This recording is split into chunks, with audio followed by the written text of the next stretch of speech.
Alright, Shalom.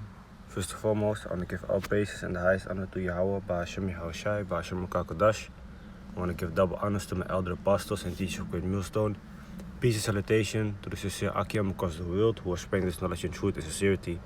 And may the election be upon your households. God Shalom. So today I want to make a quick video concerning something that is happening in Sri Lanka, but it's gonna be across a lot of other countries also, man. Okay, so the title here says, "Don't ignore what's happening in Sri Lanka. It's coming for all of us."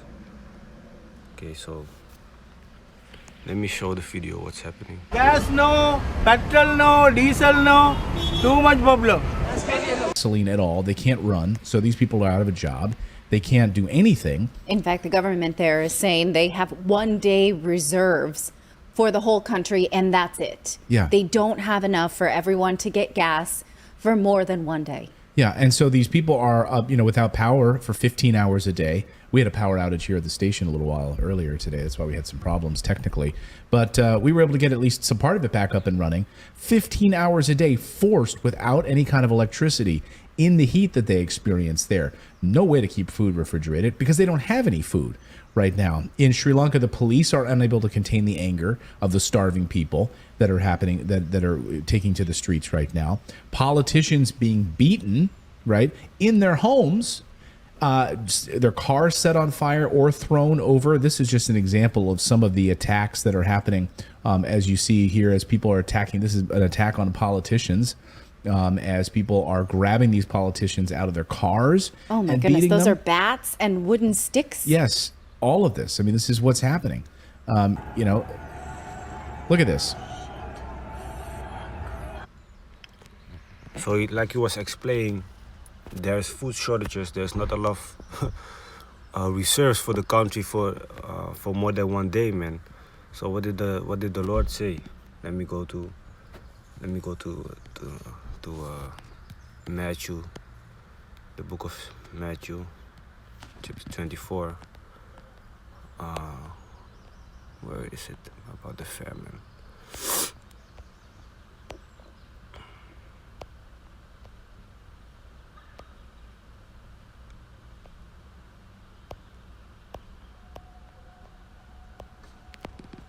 Let me just search it like this.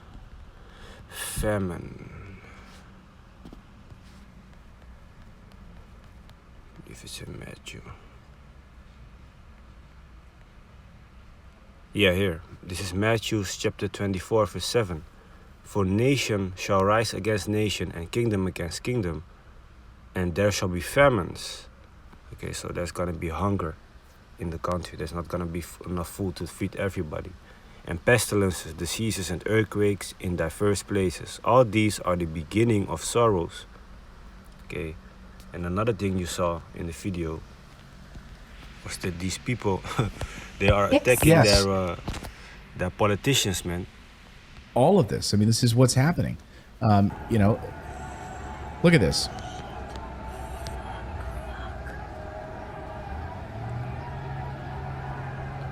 As they break through a police line. This is a politician being grabbed and beaten. They smash into this car. There's other video, of course, of like cars being overturned, thrown into waterways, into riverways. Unbelievable. The people are in full crisis mode there. And the people are so fed up that they're finding politicians. Like I said, they're dragging them out of cars. They're taking them out of their homes and beating them. And It is a full collapse of a society. yeah. There's a full collapse of their society. The people are attacking their politicians. So the scripture that comes to mind is 2 Esther chapter 15, verse 16. "For there shall be sedition among men, and invading one another. They shall not regard their kings nor princes."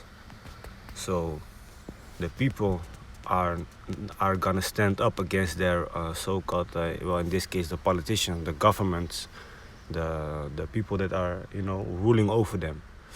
Okay, so the mass of the people are gonna go against the rulers of those countries, for example, what you saw happening in the video. Okay, and the course of their actions shall stand in their power. So the police could not hold these people back, man, because it's like too many. It's like a flood of people coming against them, man. So that's prophecy coming to pass, man. Okay, so from there I want to show one more point in the video. Here it is, concerning the food. And survive on it. But since we're Storehouses. shrinking the global supply chain by only politically correct products, right, then it hurts people. So these are just, this is proof that economic decisions don't happen in a vacuum, and they have far-reaching and often devastating consequences. And so how does a country like this, which everyone is experiencing inflation, right, throughout the globe, but for some people it will hit just so much harder and be impossible to surmount, right? So what you see is the store is being, rampaged, or how you call it. The store is being plundered by people because there's a lot of stress around there. Okay, the people have to how do you say that? Literally grab food from the ground with bags, fight for the food, what's left, because it's a crisis going on over there, man. And what do the scriptures say? That the full storehouses shall be found empty, man. So the stores are gonna be found empty. When you need some food, you're not gonna find it, man. Let me see, where is it? Come, this is 2 Esther chapter 6 verse 22. And suddenly shall the sown places appear unsown. The full storehouses shall suddenly be found empty. So what you saw, you see the shelves. So this happened being empty. within, but for some Okay. people it will hit People just grabbing so the much food. harder. And So in this case, there's still food. It's just fell on the ground. But after this is done, the people are done there will not be any more food there. You see. So how are you gonna feed your family from day to day when there's no food in the stores anymore? Like an average family, how are you gonna deal with it? Okay. Later in the video, they explain that people are buying goats, for example, or chickens, to feed their family with. But if you don't have the money, how are you gonna provide for yourself, man? Okay. So we understand that these are the beginning of sorrows, and that the Most High is really the only way out of a situation like this, man, because there is really no way that you can save yourself when this is happening all over the world. You see, so we have to put our trust and faith in YAHAWAH BAHASHAM YAHAWASHI, because he's the only one that's gonna take care of us when these things are gonna start happening in a country where you live too. Okay, Holland, okay, Germany, Belgium. Okay, so I hope with that, this video was edifying, straight to the point. I want to give all praises and the highest honor to YAHAWAH BAHASHAM YAHAWASHI, BAHASHAM Mukakadash. I want to give double honors to my elder apostles and teachers of great Millstone, and peace and salutation to the hopeful elect that is pushing this word in sincerity and truth, and may the election be upon your households. God Shalom.